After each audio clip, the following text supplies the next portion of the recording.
In today's deep dive, we break down what happened in the NFL draft that has fans scratching their heads and analysts pointing fingers.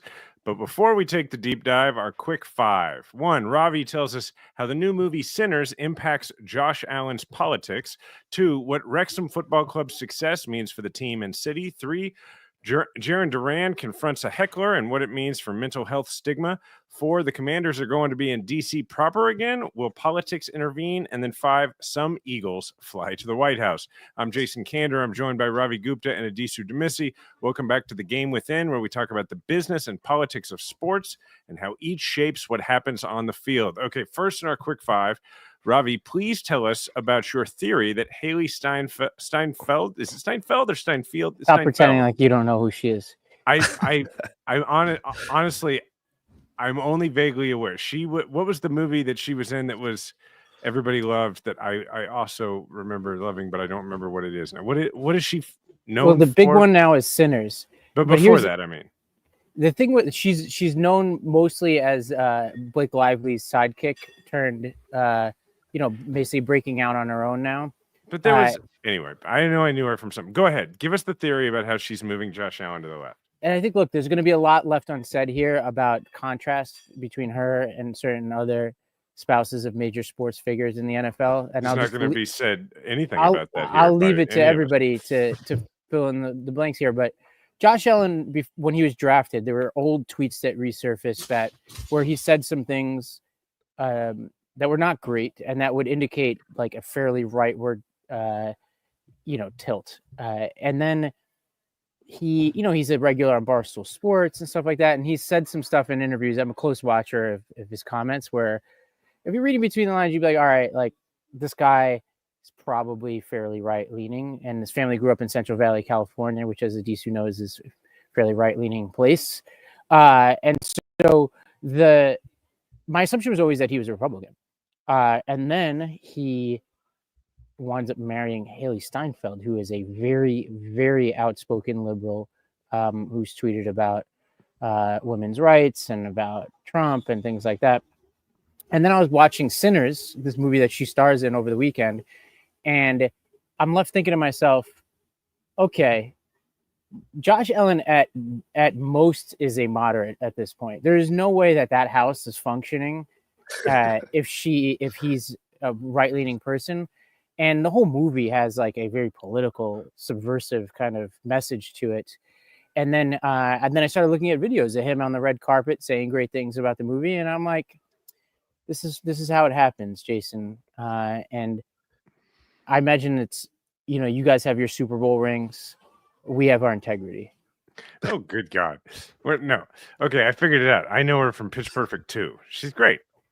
That was the big movie that was the one I know. Look, man, when you have an 11-year-old and a 4-year-old, the big movies are the ones that both of them can enjoy, and so can the parents. So that makes Pitch Perfect 2 a big movie. I'm sure there's been a bit. Anyway, it doesn't matter. All right, I'm fine with this theory. It makes sense, and he wouldn't be the first, dude in the world to be brought into a more progressive place politically and in every other way by the woman or women in his life. Yeah. No, it's I mean, also let's be honest, Josh Allen, how old is he now? He's maybe 26, right? I don't know. He's 28, in the 20s. Yeah. 28. Okay, he's older. He graduated, I guess, or came out into the draft a little later in his career. Anyway, point is, like, you're still forming your political beliefs when you're in your 20s, I think, and he probably grew up in, like you said, Central Valley, California, like in a certain place. And now he's being exposed to a different, perspective. And it just happens that perspective sleeps with him every night. Well, it's funny. There was a movie. He was asked in a Kyle Brandt interview a couple years ago. This is like before he met Haley Steinfeld, about how he thinks about different football movies. And he kept saying there was one big movie that he felt like was like for like reasons of like he implied like political agenda or something was totally false, but nobody wanted to call it out. And I was like, I'm pretty sure he's talking about Remember the Titans. And then I'm like, that was just a couple years ago. Mm-hmm. And now here we are. He's attending the Sinners premiere, which is not a subtle movie for people who haven't seen it. And it's no spoilers. I really want to go. Not a subtle movie. Great movie. Okay, I have a couple of questions.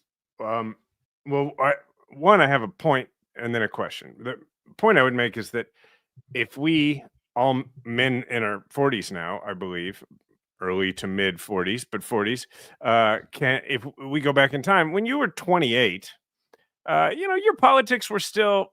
I mean, I don't know. I was in the legislature, and you all were in campaigns. So I guess so we're the wrong our audience politics here. were not valuable at that time. Most people are still figuring out what they believe about most things, particularly if like they're a professional athlete.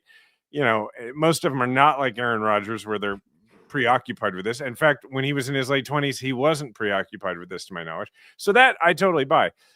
I would actually reckon back to a question that Disu and I tackled last week. You were not here, which is, how much do you care? I mean, genuinely, like how much do you, as a huge Buffalo Bills fan, like, I know we like to talk about it's funny, but like you personally, how much do you care about whether or not he is conservative or liberal? It totally depends on how in your face somebody is. Mm-hmm. Now, like if Harrison Butker was my kicker, like you guys have, like that reminds me of Cole Beasley, where it just was annoying and it made me like it made it a little less pleasant to watch the team. And knowing that the guy that I admire the most on the team could be like, moderate is fine with me. I don't care. Like non-MAGA is critical. And then when they're like, it's fun just guessing who the players are. Like a bunch of Bills players played, not a bunch, like 5 or 6 played golf with Trump recently. And it was pretty much exactly the people I would have guessed that were playing golf, like Spencer Brown, who there was once a great tweet about him saying the only thing that can stop the Bills' offensive line is the January 6th committee. Somebody tweeted. So it's like, that's pretty funny. Turns out that's good. Turns out no, though, unfortunately. Yeah, that's why we had a great offensive line this year. Pardons, baby. Yeah, that's very close. Perfect. You're gonna be back. All right. Perfect segue. We will continue to have this ongoing conversation about how the politics of individual players affects our enjoyment of the game. All right. We'll go to this next one. Wrexham AFC, co-owned by Ryan Reynolds and Rob McElhenney, made history as the first football club to earn 3 straight promotions, and it now sits 1 promotion away from the Premier League, the top league. But being in the Championship League is no small thing. Like that's a big deal by itself. Let's go to this video, Philip. Wrexham are promoted to the Championship. A rise that English football has never seen the like of before has been realised here in North Wales. Okay, now I assume all 3 of us have watched Welcome to Wrexham, this show. Yes, okay. And I watched the match on whatever day that was, Saturday too. Promotion match. Is it the end of the season, or is it like they've already won promotion with second? They've already won promotion with I think 1 game to go. That was the second to last game. Okay, maybe 2, but end of the season. And I think it was all right. Well, anyway, for those who are not aware, which maybe there are some that, and there probably are a few that we're not talking about an American sport after all, is that Ryan Reynolds and Rob McElhenney, we'll go the short version here. A few years ago, they bought what was a 5th tier, we'll say soccer because we're in America, soccer team in Wales, and they did a show around it. They brought a lot of global promotion and global attention to it, and to be promoted 3 years in a row, which makes history, means to move up a league 3 years in a row, which no one has ever done. It is a huge deal. It also is like changing the media landscape when it comes to sports, right? Yeah. I mean, Welcome to Wrexham we've talked about this on this show before, is kind of a new standard for in-season sports documentaries. And it's, this is obviously not the first time something like that has happened, but to do it in close to real time, the 4th season is coming out in a couple weeks that that will track this year. So which is just ending in a couple weeks. And to use it as a way to fuel the funding of a team is it's honestly a brilliant business model. It's a great television show too, for those of you who haven't watched it. It really is. what do we think about the idea of relegation and promotion? Like, Oh man, You missed last week. you missed. We've been through it. You missed it. You were okay. Well, I'm not going to reopen it then. Reopen it. I love it. I love it, although I don't. The problem is it's hard to make relegation promotion work with the idea that that the lower you are on the totem pole, the first draft you get.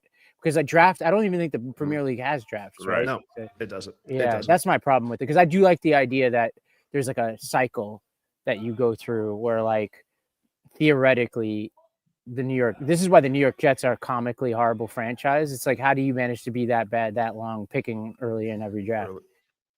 Yep. All right. Before we go into the implications of this, let's go to another clip here. It would be their third straight. To emerge from League One is profoundly difficult. To do it at the first try is mind-blowing, but for the club, the fans, and above all the region, what we're witnessing, it's more than football. I've got huge respect for the joy, the meaning, and the humility with which it's been accomplished. The Championship is just an enormous mountain. It's going to be deeply transformative for the region, but will transform that club even more into remarkable, potentially unrecognisable ways. Okay, so let's get into real quick some of the implications of moving up into the Championship League. So promotion of the Championship will cost the club 2.3 million. I guess these are euros, pounds. I don't know, some kind of monopoly dollars in transfer clauses and bonuses. The EFL Championship clubs averaged $13 million in revenue, according to a Deloitte report. Wrexham reported 35.6 million in revenue for the fiscal year ending June 30th, 2024, a marked 155% increase from 2023. I mean, God only knows from when they bought it in 2021. I mean, right. I mean, when they bought it, their shirt sponsor was a tractor, like a local tractor maker, and now it's United Airlines, I think. Yeah. Which, by the way, side thing as to how valuable the show is and the popularity and everything of the team. United Airlines does not fly to Wales. I don't know if you know that, and yet it makes sense because of the exposure of the club to become the shirt sponsor for the team. It's great timing, honestly, because Ryan Reynolds is going to need that money to pay our boy Michael Gottlieb, his lawyer. Come on. I don't know enough about that. Don't learn about it. Jason is strategically ignorant about this in the way that, like, Republican senators are about Trump's latest actions. He's like, it's hard to keep up. Meanwhile, I did a whole segment on our show about it just a couple weeks ago. You honestly don't want to know, man. It is I don't know if I'm strategically out there, ignorant or just totally disinterested. I respect the game. All right. But the thing, he's not going to see the money, it's like he's going to have to just take whatever new money they get and just spend it on, well, you're about to talk about this, Jason, but it's hard. Take it. Yeah, it's hard to compete it's hard to compete in the Championship, as you just saw from that last clip, like competing, promoting yourself out of League One, which is the third tier, into the Championship, which is second tier. Like that rarely happens, but the Championship to the Premier League is well known as the hardest jump in all of sports, maybe. And so just to be competitive in the Championship has 24 teams. The top 2 get automatically promoted, and top 3 ultimately after playoffs get promoted. League One player salaries average $265,000 a year.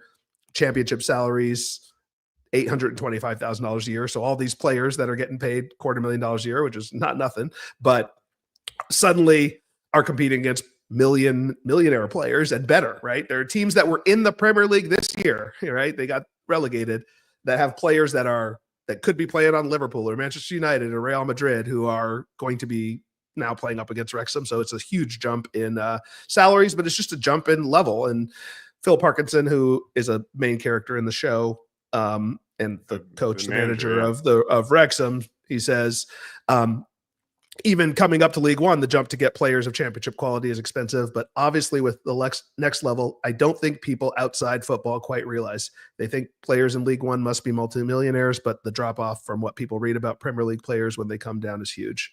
So it is, Wrexham did have the highest payroll in League One this year, but their total player salaries are estimated at about 10.6 million Monopoly pounds a year. Sorry, I just don't know what the symbols mean on the Yeah, I think it's pounds. I'm The not point trying is to be- that was the highest in the championship. That would be the lowest by a large margin. What happens now? I'm sorry, highest in League One, lowest in championship. It will be. Do you have to like get rid of all your old players? Like it's like congratulations, we won. Now you're no longer on the team because we need new players that are better. Like, The answer is largely yes.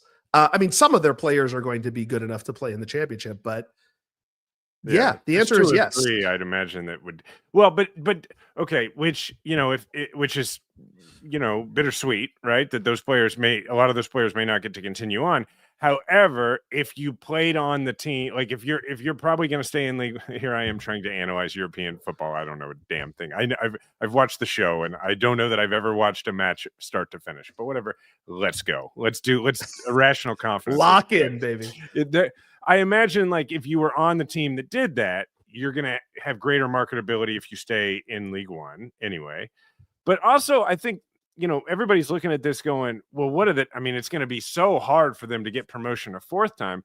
But in a way, I mean, have you almost won the game here a bit by going from starting out in the league that is the last technically professional league, and now you're into a league where like there are teams in the championship league that have international fan bases, right? I mean, it's not the Premier League, but it is quite literally the closest thing. I mean, you could be in the championship league for the next 20 years and still have a very successful. Fine. But I think that's the challenge is, can you stay in the championship at all? They are going to have to quadruple their wage bill just to be, I think, on average with the average championship team. So like you are in extreme danger of getting relegated next year. Put it like that. The odds of them getting relegated are high. I think that and this is where, to Ravi's point, relegation is kind of fun, right? Because you can end up being one of those, like, what do they call them in baseball? Quadruple A players. Like you can end up being kind of a quadruple A team where it's like you're not quite good enough for the league above you, but you're too good for the league below you. And that's kind of a purgatory you don't want to be in. But the thing about Wrexham is with Reynolds and McElhenney and the show and the international fan base that they've built, they should be able to attract players because it creates, and this is where sports becomes bigger than the sports on the field. The players who play for Wrexham are bigger than their soccer career now, even though they make $250,000, which is relatively low for a professional athlete a year. Like they're stars. They get recognized probably when they come to the United States, which is insane for a 3rd tier, English soccer team. So I think that, I don't know what you guys think. I think they're probably going to be competitive. I would be utterly shocked. It would be one of the most shocking things in sports history if they got promoted next year, but they should stay up just because they should be able to bring good players on. Okay. Should we next segment here, or have we beat this to death? Let's go. Probably. Let's talk about Jarren. That's all I can say about European football. That's all I got. All right. Jarren Duran is back in the news after confronting a fan who heckled him during a game after his suicide attempt. Now, we talked about this, 2-3 weeks ago. And one of the things that we said that I thought, was pretty smart was that while a lot of people in the last few years have gotten a lot of credit, myself included, for talking openly about mental health, we were making the case that athletes actually probably deserve even more credit because they're one of the few professions where you are constantly exposed to like live fans who have a rooting interest against you, and so equipping opposing fan bases with stuff to heckle you with takes really a lot of courage when it can affect your performance. So let's go to a quick clip about what happened here. Not exactly sure what happened here, but Jarren Duran was down on the field, fairly close to the stands, and a fan came down, must have been yelling something at Jarren, and some of the coaches and the umpires were involved. Okay, first, unintentional comedy that I teed that up by saying with what happened here, and then they said not exactly sure what happened here. I while muted laughed out loud. But all right, so what you can see in the clip is that Jarren Duran is actively in an argument with a fan, and he's being held back. For background, those who aren't aware or didn't listen to us talk about it before, Red Sox outfielder Jarren Duran made waves after the Netflix docuseries The Clubhouse highlighted his battle with depression, in which he shared that he had previously attempted suicide. During a game against the Cleveland Guardians on Sunday, a Guardians fan heckled Duran, yelling that, "Jarren, you should go kill yourself," in the middle of the game. The fan was ejected by security, and Duran was left visibly distraught near the Red Sox dugout for a few minutes after the interaction. Go ahead. Oh, yeah, I mean, the fan just said something inappropriate, and I'm just happy that the security handled it, and the umpires were aware of it, and they took care of it for me. Yeah, I mean, when you open yourself up like that, you're also opening yourself up to the enemies. So, but I have a good support staff around me, teammates, coaches, and fans that were supporting me. So that was awesome. All right, so I can just keep going on this. Baseball is already super hard, and it's already like a sport where it's got the you against the pitcher element, but then it's also got the you against you element, because it's such a mental game. It's so based on confidence. I am constantly impressed. Like I play amateur older guy baseball, but there's very few people there, and they're generally family members. They're not heckling. Like the idea of playing that sport while people are screaming at you and they're paying customers, and now they're yelling stuff that you put out there that's very private. Man, I think it's pretty impressive that he's dealing with it. It's crazy. Like there's a great interview with Marty Fish. Do you guys know who Marty Fish is? No. Huh? He was Andy Roddick's best friend growing up, who ascended really quickly late in his career when he started to like dial in his nutrition and training and all that, but then had to like basically leave the sport after a nervous breakdown heading into the finals of the US Open against Federer. And then he went on to coach the Davis Cup team, talk about mental health. There's a great Netflix docu-series about him.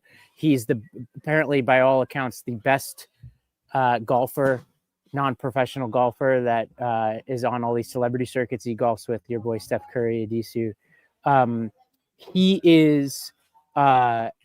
He did an interview this week with Andy Roddick where he was basically blasting people who call out people like Simone Biles. And I thought it was like a really good rant where he was like, all these people sitting on their couches, like talking about, like Ben Shapiro types who were criticizing Simone Biles and saying that she, she had no courage or she wasn't strong and all that. Mm-hmm.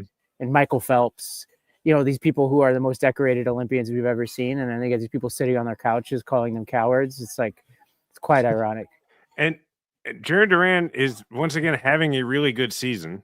He just the other day, like he's had a heck of a series or a road trip, I guess. Just the other day, he tripled and then on the next pitch stole home, which whether you're a baseball fan or not, just, understand how with the exertion that it requires to triple. Okay. Like you have to sprint all out and then dive into third. And then now there's a pitch clock. So like literally, the next thing is happening. And then the speed that's like a pretty incredible athletic feat. And that's the level of player that the kid is. I mean, these are all kids. But the Guardians released a statement apologizing for the fans' behavior because the Guardians were, it happened in the Guardians ballpark, and announced they'd be taking action with MLB. Also, from some of the accounts I saw, it looked like, and this is a cool thing, that the other Guardians fans around this fan were shouting him down, were like really up in his face as he was being like, they were rightfully embarrassed by his behavior, which is actually kind of inspiring. And then a lot of people around MLB came out in support of him and supported Duran, citing that this is why many men don't come forward to speak about mental health, which sparked a further conversation about men's mental health, which is a good thing. Well, as somebody who has a lot of experience in these Red Sox versus Yankees games, I could totally see this happening. Both fan bases are ruthless. I remember when I think it was the 2000 World Series I went to, and I was in the right field bleachers, and John Rocker was warming up. And I can't even share on this podcast the things that I'll say they. I won't say I was part of this group. Were saying to John Rocker, to the point where I even started to feel bad for John Rocker of all people, who basically inspired the Eastbound and Down series. New Yorkers and Boston fans in particular, you know, like when Trey, what's his name? Trey from the Hawks, Trey Young. They say Trey is gay is an actual chant that the entire Garden chants, or that you're going, like they call him, I forget the chant, but they point out that he's balding. And the thing about Trey Young, to his credit, is that he somehow enjoys it when he comes. It's obviously a little different than joking about somebody committing suicide. But my point is, in New York and in Boston, there are no limits. And it's actually interesting to see this at a Commanders game, because that's the Guardians. No, it was a Guardian. Sorry. Yeah. I mean, it's not how you think of Cleveland. But I will say the culture, it's funny. It's kind of happening in parallel. The culture is getting coarser. I think a lot of that is due to who's in the White House, but also you've got people like Duran, like Kevin Love and DeMar DeRozan in the NBA. I'm sure there's an NFL example I can't think of who are showing a sort of other side of masculinity that is, I think the people on this podcast and probably listening to this podcast would say is a healthier version of masculinity, but like they're clashing almost directly. And Duran, if you watch the documentary, we talked about this a couple weeks ago too, you know, he directed a homophobic slur at a fan at some point. Like he's a 28-year-old. I don't know who he voted for. I don't care. But my point is he's like, people are he contains multitudes. I would say just like everybody does. But the bigger point is that you're probably going to see more of this in general because people are just bigger dickheads these days and feel more empowered to be dickheads. While at the same time, you have courageous people who are willing to, you know, try to change the culture and the discourse at the exact same time. So shout out to the Guardians fans who ran this dude out of the ballpark. So yeah, and the security and I think he was a lone wolf here, but there are going to be more lone wolves out there being mean to Duran and God knows who else who has the temerity to be a full person and show it. All right, Adisu, take us to this next one. Yeah, the Washington Commanders, that's where Ravi was getting ahead of. The Washington Commanders secured their return to Washington, D.C. yesterday, marking the end of a 27-year trip out to the Maryland suburbs.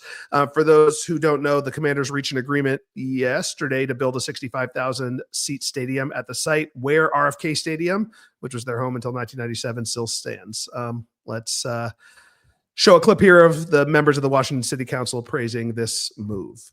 We're thrilled to have the Commanders come home to play in DC, but it's also going to be an opportunity to have concerts and events that we're currently missing out of that size for those performers right now. It's also going to have thousands of new units of housing. As a council member, I do plan to conduct a robust community engagement plan to go directly to neighbors, especially around the surrounding communities, and figure out what we can do to ensure that their quality of life is not disrupted. Yeah, so this is a $4 billion project. It will include $2.7 billion from the Commanders to build the stadium, and then $1.1 billion from the public funding from the district to cover the costs of other aspects of the development. It'll be as most of these new development projects are for stadiums, sort of mixed use, obviously the stadium being the center of it, but they anticipate retail shops, restaurants, parking garages, and more on the property. And for those of you who are in DC or have ever been to DC, it is pretty smack dab in the middle of Eastern DC. So pretty squarely in the where are they putting it? DC? It's right where RFK is now. So okay, it's sort of due east of the Capitol, but within the shadow thereof. And importantly, I think in Ward 7, which is sort of the traditional old Black section of the city. So it was not unanimous. Two DC city councilors opposed the move from Ward 1 and Ward 6. I think Ward 1 is the Georgetown, if I'm not mistaken, like the western part of the city.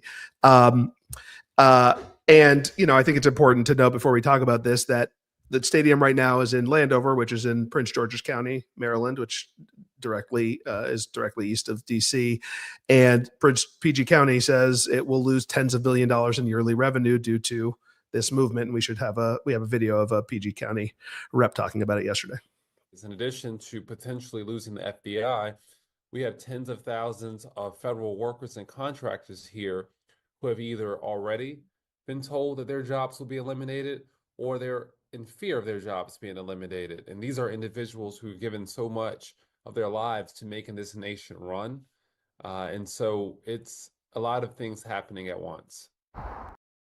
Yeah, so I think it's worth talking about a couple things here. First is the public investment, right? I live here in the Bay Area. It was a huge fight when Chase Center, where the Warriors play, was being built, but Joe Lacob and the ownership group of the Warriors paid for it entirely. This will have $1 billion plus of public money going into this. And then you've got this tension between Maryland and DC right next to each other. Anytime you move a team, even across a state line that's not even a state line, a state district line, you're going to have a competition and some winners and losers here, and just the politics of stadium construction and all of that in today's America. So who wants to take this, Jason or Ravi? Go ahead. Well, I could start it off. I once interviewed an economist who is just an expert on stadium construction financing, and his conclusion was that these almost never make sense for public subsidies on economics alone, tax revenue, all that, and that there's a long history of overstating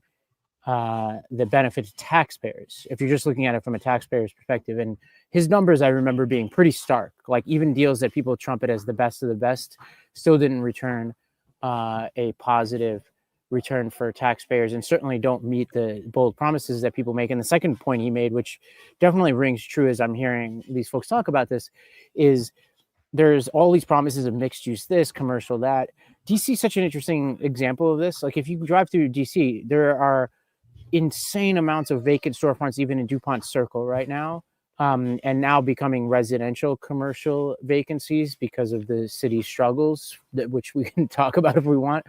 So, like, the idea that you're going to build more housing, more commercial, mixed use, et cetera, and that's going to be successful, like, that is not a guarantee.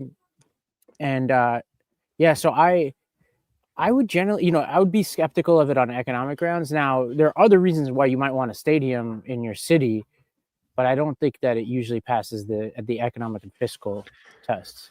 I think one of the things that affects the economic and fiscal test is, I think it's changing. I mean, it's getting harder and harder in the post-COVID world and in the online world to get people to leave their homes and physically go to a downtown or to any major population center. And I think live sports, live concerts, that sort of thing, the sort of thing you do in a stadium is going to prove to be an immensely important piece of actually keeping downtowns alive in the future.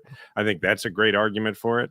And I think also there's vibes here. There's a psychic morale piece to, being a town.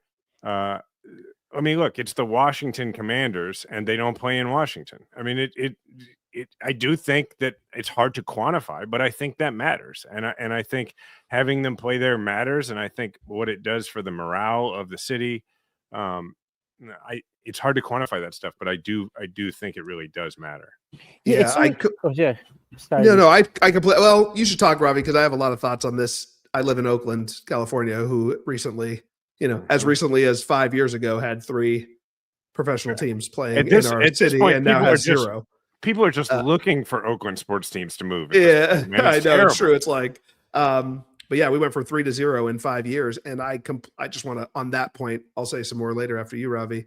The psychic effect on the city has been tangible to lose all 3 teams so fast in particular. So there is it's more than just economics, for sure. Sports are part of a city's identity. And there's a reason why, Jason is wearing a Royals shirt and I'm wearing a Warriors hoodie right now. And like, it's because it's part of who we are. And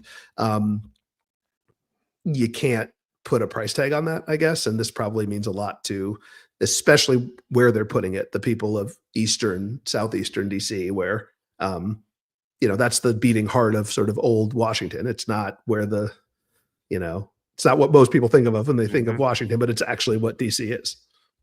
Yeah, and I think it's so context dependent, right? Like, there are certain really bad deals for taxpayers. Like, the Bills Stadium, for example, is even worse economics than this. And they did exactly They played, they preyed on the insecurities of Western New York, which would have had basically only the Sabres if the Bills had left, and it would be the same owner. So it probably, if the Bills left, it would,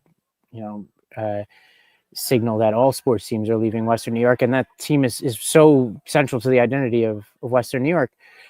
At the same time that the Bills Stadium was going on, Nashville was going through their debate, and I followed that closely because I used to live in walking distance to the Titan Stadium, and the city council members I know all the city council members, and basically the city didn't even have a real debate about whether they were going to subsidize the reconstruction when Nissan Stadium, I think it's called, was totally fine. Like, they could have renovated it and spent a lot less money and just pushed the owners to do everything. They didn't need that much infrastructure. It's in the perfect place.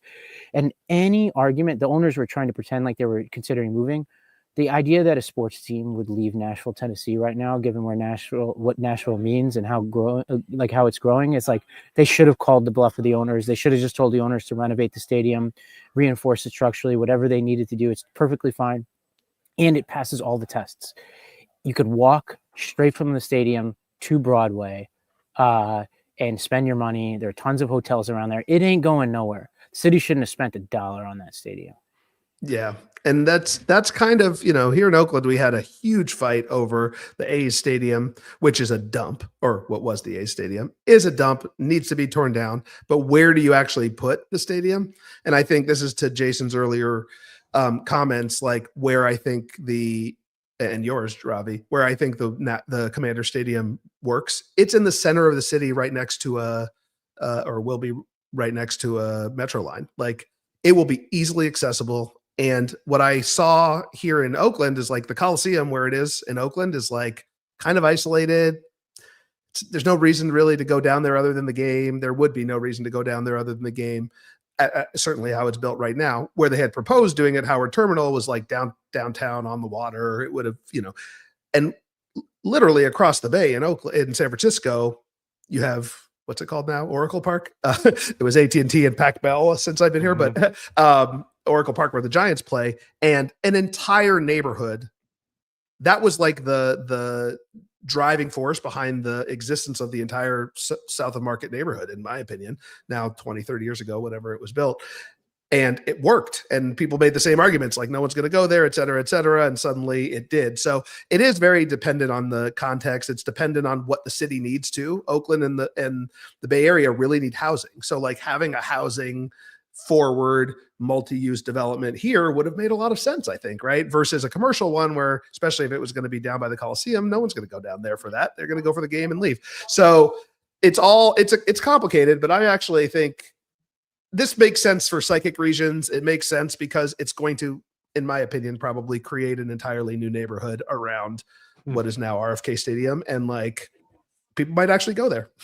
I have one last idea on this front, which is like one of the problems with football stadiums is that they're only in use 8, 9, 10 times a year. And so, and I saw this with the Bills Stadium, they didn't really build it. It's an open air stadium in Western New York. They didn't build it with an eye towards it being used for anything else. So it's like, the question I have is, given where we are, can we not build stadium complexes that are multi-use in the sense of like, you have these vast parking lots. I used to live right by these vast parking lots in Nashville.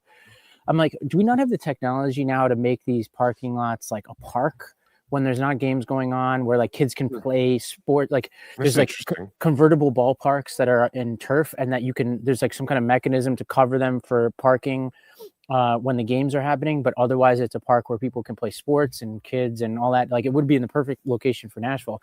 Ice skating rinks, right? Like, and then you cover them with something that you could park on top of when the game is going on. And that way, like, these really prime pieces of real estate in the middle of the city could be used for other things.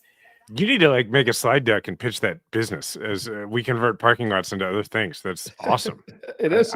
Look, if we could send Katy Perry to space, Lord knows we could do that. Yeah, that's great. Well, it turns out the president is a supporter of the new development, probably just jumping on the bandwagon, announcing on Truth Social that he was thrilled to announce, as if it were his responsibility, that the Washington football team will be returning to the nation's capital. And speaking of football teams, heading to the nation's capital. Let's go to our fifth quick five topic. The president welcomed concepts of the Philadelphia Eagles to the White House in a visit dozens of players avoided yesterday. A little background, I think folks probably remember when the Eagles won their last Super Bowl in 2018, the White House canceled the trip's planned visit after most players confirmed they wouldn't attend over Trump's handling of players who kneeled during the national anthem. The Eagles owner had called Trump's presidency disastrous. I think he's a well-known Democrat or Democratic donor. The Eagles this year, after they won the Super Bowl, told players it was strictly optional. And Jeff Lurie had a few choice words, which we have a video of right now. We'd be able to, have a team and be as good as this. And this was a dominant team with incredible culture. Everything we all believe in as the best human values: selflessness, humility, teamwork, talent, discipline, everything that we all strive for, this team incorporated. That's him at the White House. It's Subtweeting interesting. yesterday. Yeah, people have taken that as sort of him making veiled. I don't know. I don't see it that way. I just see that that's an owner talking about his team. Am I missing something? I mean, knowing his politics, I think maybe. Is he a Democrat, Larry? Yeah, he's a pretty reliable Democratic. Pretty well known there. I mean, it was perfectly framed because you could argue. Yeah, if Trump were to argue against it, he'd be like acknowledging that he's none of those things. So you'd be like, it'd be kind of a weird thing to go after him for. True. Yeah, and it's worth noting a lot of Eagles players took the owner's offer seriously and didn't show up, including Jalen Hurts, the star quarterback, and he was the Super Bowl MVP, right? AJ Brown and Devontae Smith, the two-star receivers, a large number of defensive players. And if I don't know if we can put the picture back up or video back up there, but it appears that a lot of the people standing behind President Trump and the podium were Eagles staff and front office people, and not necessarily the players, to make up for the fact that their star players were not there. So this is. Well, we'll talk about Jalen Hurts in a second, but I think, Ravi, you weren't here when we talked a bit about this last week. What do you make of this ritual becoming a place for political statements, whether they be explicit like Lurie or I should say implicit like Lurie did, or more explicit like we're about to see from Jalen Hurts and other players during the Trump and Biden eras? It's just uncomfortable either way. Like, honestly, like, it's uncomfortable.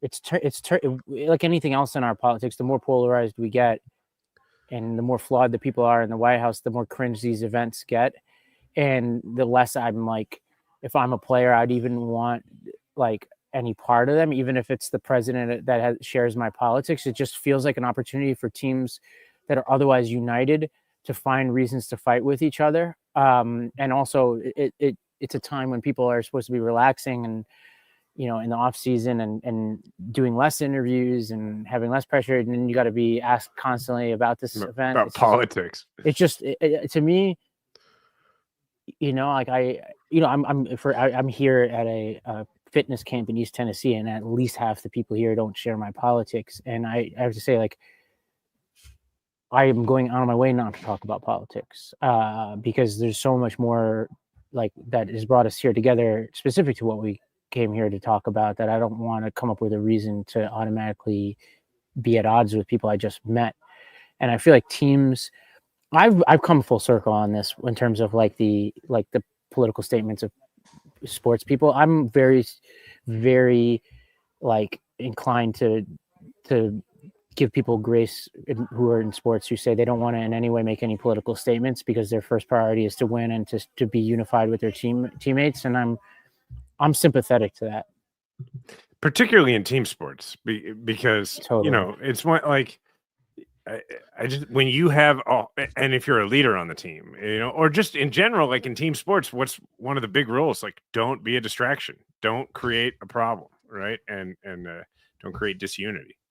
Yeah, well, it's worth showing a video of how the QB and the undisputed leader of the team reacted when he was asked if he would attend the White House late last week. Are you planning on visiting the White House next week? Got it. Thank you so much. Yeah. Thank you. So for the audio audience, he just he said, raised his eyebrows and looked around. It was like the interviewer got the point, as you heard. I Yeah. honestly think that wasn't the worst way to handle it. Like, if you're not going to do it, just don't. His point was made. Let's put it to you like Yeah. that. His point was made, and you could almost see, again, for the audio listeners, you could see the gears going in his head in that clip where he's like, no matter. And somebody said this, I think, on the Chiefs. We've previously talked about a clip, Travis Kelce. It's like, no matter what you say, you're getting yourself in trouble, and not necessarily in public trouble, but to your earlier conversation, in trouble with your teammates. And Yeah, he just decided, I'm not doing it. Kelsey, though, had a separate mission, though, which was to defend the honor of his woman, which he failed. Oh God! But yeah, constantly trying to pick fights. That's a separate. That's our third. That was a separate Chiefs fight. I'm bummed we struck Belichick from the outline today. I don't know if you guys heard Bill Simmons on that subject. Belichick. I haven't. No, we can get to it next week if you want. Yeah, let's do it next week because there's some real comedy there. Well, should we go to our deep dive? Let's do it.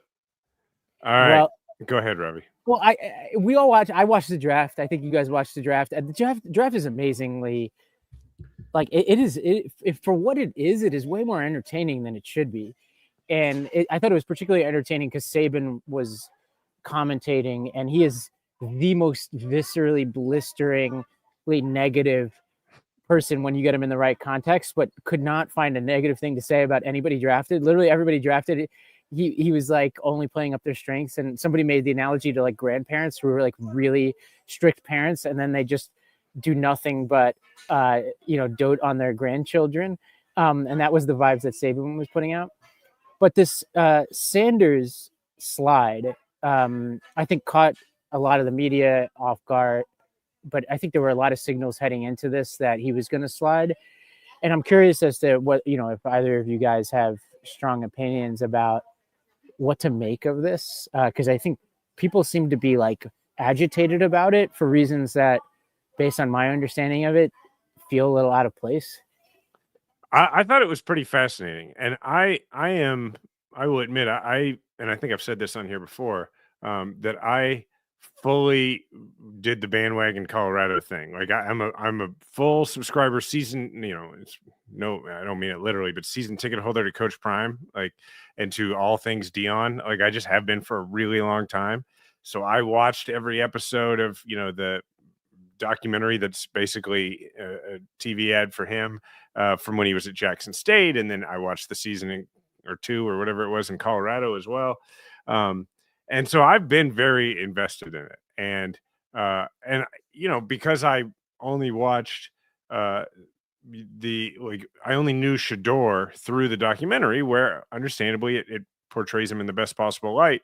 I did not see coming any of the, criticism about sort of the way he carried himself in the interviews, or the concerns about whether he could be a good team player and put the organization before himself. But, if there are elements of that, obviously they were not highlighted in the doc that it seems that, Deion Sanders has a fair amount of creative control over. So I was surprised by that. What I didn't know, look, I'm not an expert on analyzing quarterbacks, but the idea that he wasn't that good, like, that's not what I saw. I watched a fair amount of Colorado games. He's pretty dang skilled as a quarterback. I saw him make some great passes, some very difficult passes. He seems to be very mobile. It seems like some of this criticism is around maturity and around it feels to me that even in the blind quotes that come from NFL personnel, or from like team personnel, where they're talking about him having not having good interviews and that kind of thing, even in the blind quotes, they don't address what I think is a major factor, which is, I imagine a decent amount of the organizations are weighing, the concerns about his skills on the field and weighing them against concerns about his dad being an outsized influence on the team, and probably worried about distraction, like we just talked about in the previous segment. I think the thing that affected, like, my impression the most was Brian Daboll's commentary, which I think it was sourced that he had said this, but Daboll hasn't come out denying this account. Is he the Giants GM? He's the Giants head coach. Yeah, head coach. And so, I've seen, because they did Hard Knocks with the Giants last year. That's how we all know him. Yeah. He comes in and he's like, the quarterbacks come in, and he's a former offensive coordinator. He's our offensive coordinator. He was Saban's offensive coordinator. He was also on the Patriots. And he's got that Belichickian Saban type of demeanor where he's like, you come in, he's like, he starts quizzing you on whatever he asks you to be prepared for, and or like your experience. Tell me a play. Let's I think he says diagram of play, and then he starts asking you questions about it, etc. And by his account, according to reporting, Sanders was not prepared, and then got really defensive when Daboll pushed back on his lack of preparedness. And the way the reporting is going is that that's what a lot of meetings were like for Sanders. And I think when you combine that with the fact that like he wasn't testing off the charts, regardless of what you saw in the games, right? Like that his tangible measurables weren't elite, that a lot of people were worried that this guy, if he were to go through the natural progression, which like Patrick Mahomes was a backup, Josh Allen was a backup, like and they weren't backups for long, but you have to earn your stripes on most NFL teams, that this guy was not going to be willing to be a team player.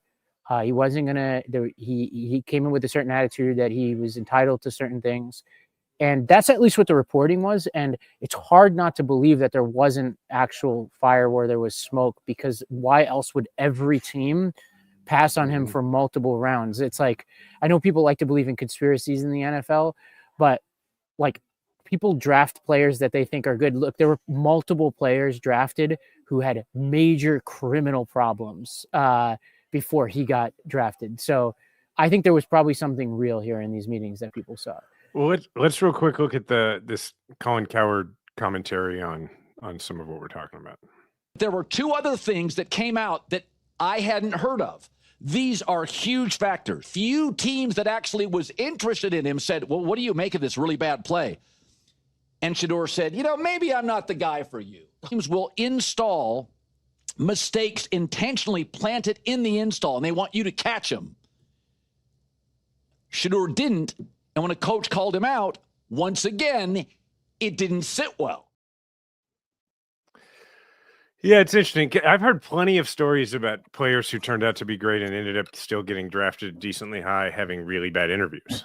I mean, Travis Kelce tells a story about how his interview with Coach Reed didn't go well, but so there's got to be more than just the bad interview, right? I mean, I think not enough.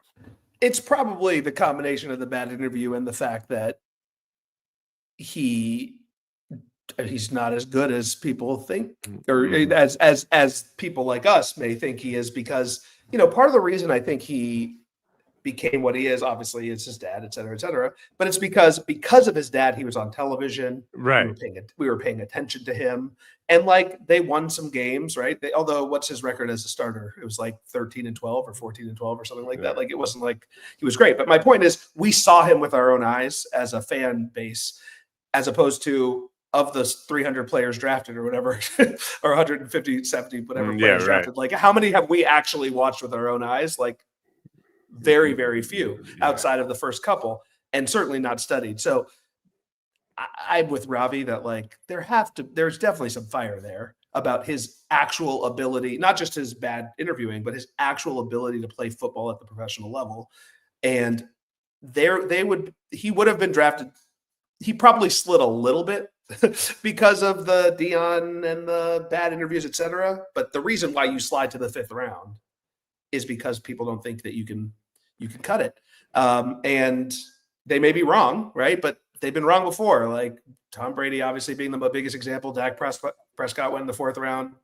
Not every great quarterback was drafted in the 1st round. So it is what it is. Like I am both inclined to believe that he slid too far because of factors that are probably not relevant to his ability to perform on the field, and he's not as good of a quarterback as those of us who actually got the chance to watch him may have thought. It would be very difficult for him to have the skills that would be equivalent to the amount of attention that he was going to get by virtue of, not just his dad being the coach, his dad being Dion, but also just, going from Jackson State to Colorado, having been basically one of 3 or 4 subjects of a docuseries already. I mean, like, the amount of attention on him far outstrips the, talent level of the average star recruit. And so I guess maybe it's just that we, as a sports watching world, we sort of created a narrative around him that may have never matched what people were seeing. Well, I think like I think that you guys that you can afford to be non-elite if your mindset is very strong and you're somebody who's like coming in like Brady was, who had a chip on his shoulders, and you're gonna be like, I'm gonna improve every single day. You cannot afford to both not match the tangible measurables and play on the field expectation of teams, and then also come in with a bad attitude about growth. Like, it reminds me of when I was running schools. I used to have people do, teachers who would come in, I would have them do a sample lesson. I would give them feedback, and then they would do at least one more, sometimes multiple. And I did not care how good your first sample lesson was. What I was looking for was how you would improve throughout the course of the feedback cycles. And I would take somebody who improved faster than somebody who started off really strong to begin with, because it told me this is a person who could thrive in this environment, is the kind of person who takes feedback, picks it up, gets better, because over the course of a couple of years, that person is going to be way, way better than the person who started off better than the other person. And I think that's probably what these teams are seeing, is like, if this person is going to be a pain in the ass in the film room, if they're not going to be looking for their own mistakes, if they're not going to be hungry, if they're going to come in entitled, and they already aren't even tangibly where we want them to be on our own measurables, then this person is going to slide. That's fair. Being coachable is a really important skill. And I would imagine being coachable as an NFL quarterback is an immensely important skill. And if you haven't shown, a great talent for being coachable, and your coach through college has been your dad, I can see where teams would be like, I'm hesitant to do this. And then I think you slide a lot more, because at some point it becomes, you have to, if you're going to draft him in a position where you're saying he's either our starter now or he's our starter of the future, you're putting yourself out there. And very quickly, the conventional wisdom on Shedeur shifted from he's a next star to he's a bust.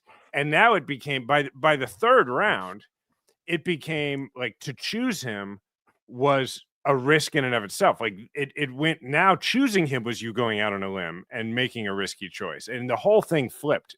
And you started to, it in addition, not only is it a risky choice, but it draws attention to exactly what you don't want, which is you've created him to be a bigger distraction than he maybe otherwise would have been if he had been a first or second round, because now people are going to really, really care about whether or not he plays and how good he is, et cetera. And I think Bill Simmons talked about this in the podcast over the weekend too. The worst thing for the backup quarterback should be seen and not heard is essentially the vibe, I think, of most NFL professionals and probably most of us as well. Like, it's the court. You don't want to hear from the backup quarterback. And this is exactly the kind of situation where if you draft him to be your backup quarterback, if not to not be your starter, but to be your backup quarterback, you are creating a quarterback controversy from day one, whether you like it or not. And it only got worse as every single round went by. And maybe the Browns got lucky because they have the most fucked up quarterback room in the league. It's a so perfect it's like kind environment. of perfect for him. Yeah. But I had one thought of this, and I know we'll go to a clip. Is like, I thought it by the fourth round, I was like, the Bills should draft this guy, put him behind Josh Allen, give him some like development behind Josh Allen. There's no controversy there. And then they could trade him for a first or second round pick if he flashes, or multiple first round picks if he comes in and looks amazing. So it's like, it's kind of worth the risk. And everybody has to have a backup quarterback, and fourth round is not a crazy place to do it. You usually pay that person millions of dollars every year.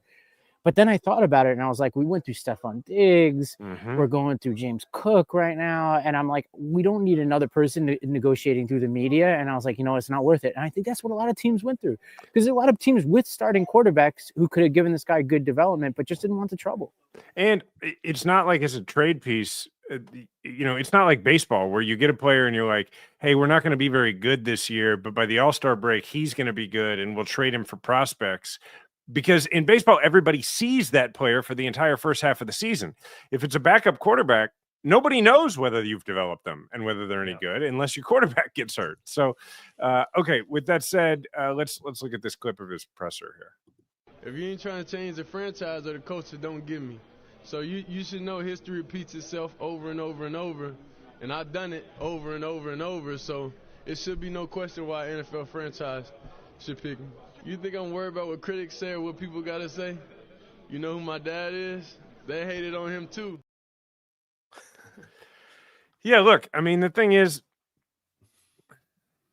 there's a world in which that's who the dude is, and he turns out to be that good. You know, I mean, if you're Shedeur Sanders, if you're Deion Sanders' son, is there a world in which you're going to approach things the way other people approach things? Like, I just don't see, like, if your dad, I think it's, first of all, I think it's great that his dad is clearly his hero.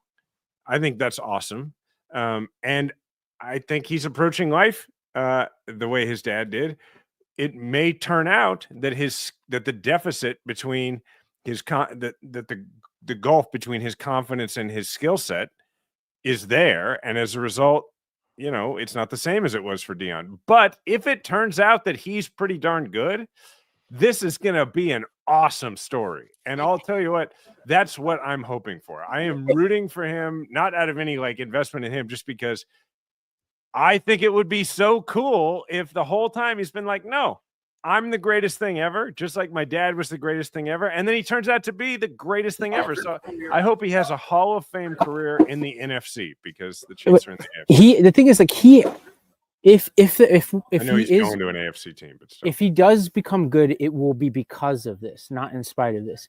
I think it will be because of the humbling experience of going late. Then he has to allow it to humble him. It's being like Patrick Schwarzenegger or Robert Downey Jr. If you have a super famous father, a lot of these people go through this period of time where they're laughed at or whatever. But the question is how do you approach it? When I heard that, what you want to hear in that press conference, and this is where I think Deion is doing his son a disservice, is what you need to hear is, look, I'm my own man. I love my father. He's done a lot for me, but I need to do this for myself, and I'm ready to do it on my own. I'm going to work hard and show that I earned this. The problem is those are very important words, that you need to both believe them, but the fact that you can't utter them, is a huge, huge red flag. It's clearly what he should have said. I'm just saying, it would be cool if he makes us all look stupid. I would love that. And I think about Anthony Edwards. Obviously, I'm a huge NBA fan, so it's the alignment between ability and confidence has to line up. And Anthony Edwards is the most arrogant. I mean, he's Shedeur Sanders times 10. But you know what? He's good enough to be that way, and he also does it with a certain joy almost that kind of gets him off the hook. I don't understand it. Mm-hmm. My bigger point is he is one of the 10 best players in the NBA, and he's the most arrogant player in the NBA, and that's fine. But Shedeur Sanders isn't even in the NFL yet. Right. And he played at Colorado and was 13-12 as a starter.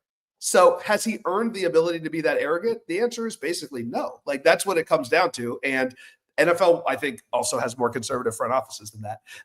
They specifically don't like arrogance, or unearned arrogance. But you have to earn arrogance. You have to earn arrogance at that level, certainly, and for that position, certainly. And that kind of press conference to me is just it's bad comm strategy, but it's also you haven't earned the ability to be that. You were at Colorado, your dad was your coach, and you were a 500 quarterback. If you're Joe Burrow or, at LSU winning national titles, or Will Howard even, who got drafted, I think, in the same round as him, at least you won the national championship, even those people don't talk like that. Because people know the history of NFL drafts. Even a top, Cam Ward doesn't talk like that. You're the number one pick. It's you just know. You just know that there is a graveyard of Ryan Leafs and all these kind of people who've been humbled by the experience of trying to break into the NFL. It is unforgiving.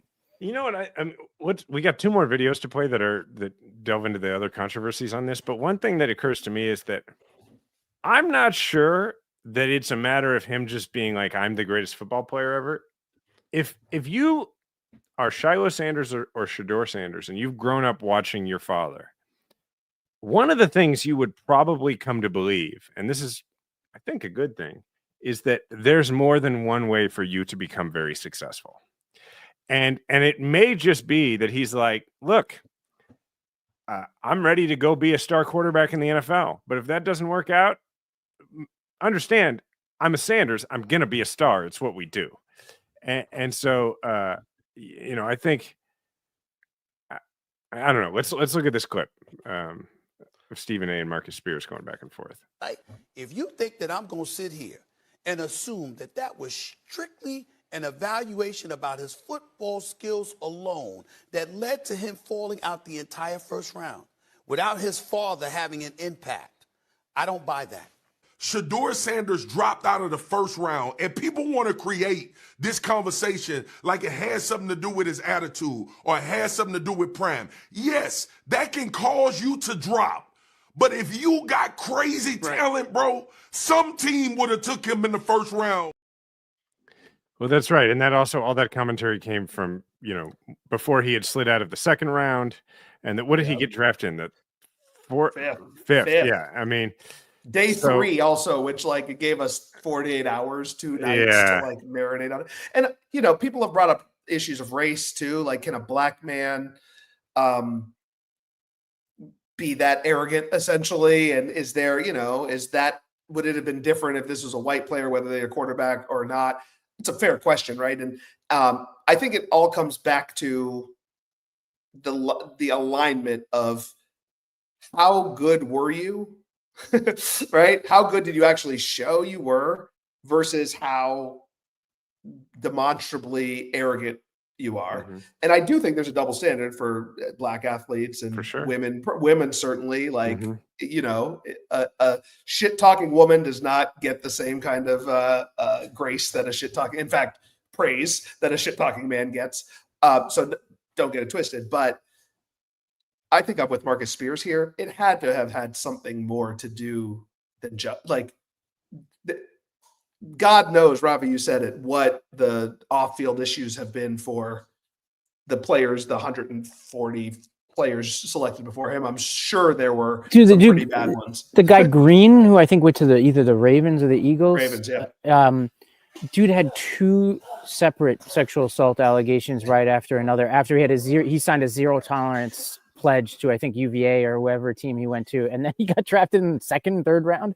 And it's like, I mean, like he was a first round. To be fair, I think he was evaluated as a first round talent, and he went in the second round. So it's he's a perfect Ravens player. It was the Ravens. Yeah, it's perfect for the Ravens. But he slid. But the point is, he slid as far as his talent sort of allowed him to slide. I don't know if that's giving him, what I'm trying to say, giving him maybe too much credit. But Shedeur slid as far as his talent allowed him to slide, which was pretty far. And I'm with you, Jason, though. I want him to be good. I want us to retroactively think that he was justified in being this arrogant and acting this way. But will he ever get the chance to do it? That's the question. Like, 5th round quarterbacks don't often get opportunities to be on the field, let alone. What would be fun is if it turns out Shedeur Sanders becomes the best defensive back in the history of the NFL. Well, this reminds me of the other LeBron kid, who apparently is like a pretty decent basketball player, the one with the rec specs.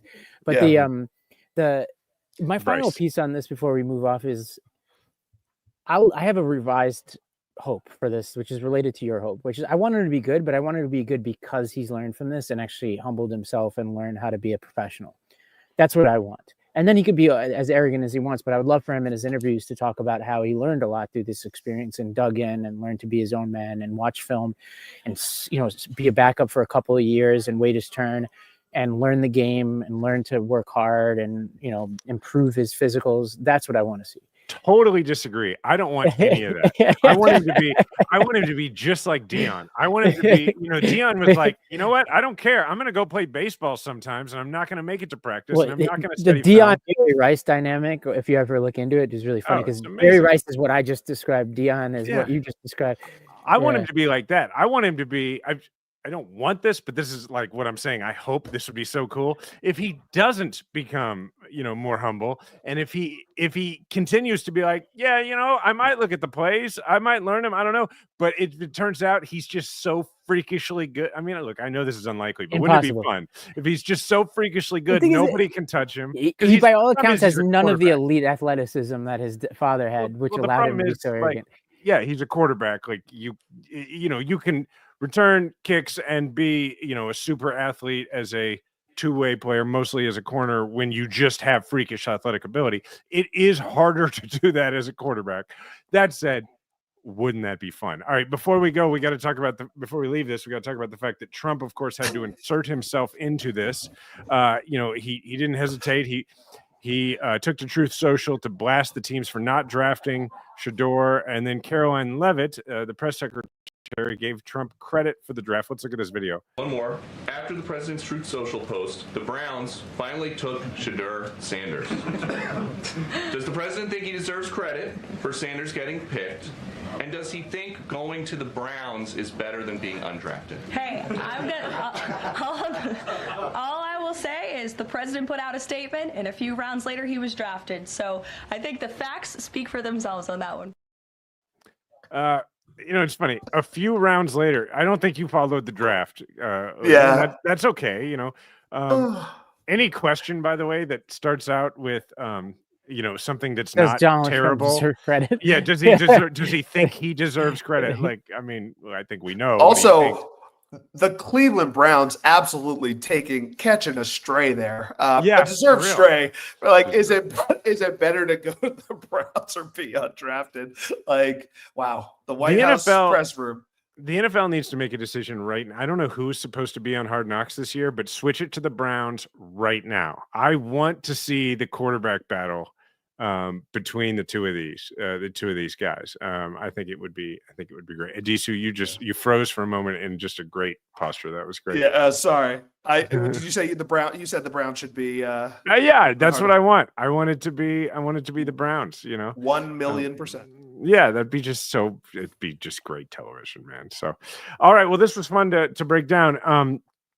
I feel silly doing it now that we've talked about elite athleticism, but screw it. Philip, put up this clip. I've been telling everybody about my recovery from surgery. I will talk over it. You can put it up. I've been trying to, I've been working back to, go ahead. He's like, no, it's too stupid. You can't put it up. You can talk. I can talk over it. Trust me. Put it up. I can. All right. See, I'm talking. You can hear me. This is my at bat last night. As people who listen to this show know, I had surgery 6 weeks ago, and I've been working very hard to try and get back. And this is me batting last night, 6 weeks after surgery. Those watching can see, a couple pitches go by, and then I'm very proud of this. I went 1 for 3 last night in my amateur baseball game. And on this next pitch here, I'm going to take a pitch on the outside corner to right field. Shout out to my neighbor and friend, Kerry, who comes to our games and shoots with his iPhone. Here we go. Nice little liner to right field. Right fielder dove and didn't make the play. Anyway, I'm just very, very. I mean, honestly, I think I froze here now visually, but whatever. As a almost 44-year-old man, 6 weeks of working really hard to get back to playing. I mean, I'm proud of myself. I feel good about it. You look good, man. You look good. Thank you. That's it. This has been Show and Tell. Thanks for listening. Nobody else, my wife won't hang in through 55 seconds of a video of me playing baseball. So thank you. I watched the whole game of yours once, if you remember. It was a double header, and you sat there the whole time. It was, and we got crushed in both. It was amazing. He was on his phone for the whole time. Oh, of course he was. Of course, that's totally okay. All right. Thanks everybody for listening. Look, before we sign off, let's say, if you like this show, comment about it, leave a comment on the audio, download it on audio, subscribe to the audio and the video, the YouTube side. For socials, I mean, I can always do mine because actually, I think I can do everybody's now. Adisu, aren't you at ASDEMS? at ASDEM on X/Twitter, and I'm thinking about getting back. I quit 2 years ago, but I think this might be what brings me back. So follow me there. Okay, I added an S, my bad. And then Ravi is at Ravi M. Gupta on everything. I'm at Jason Kander on everything. Subscribe to Valor Media Network, subscribe to The Game Within. Thank you for listening. Sports really do matter quite a lot.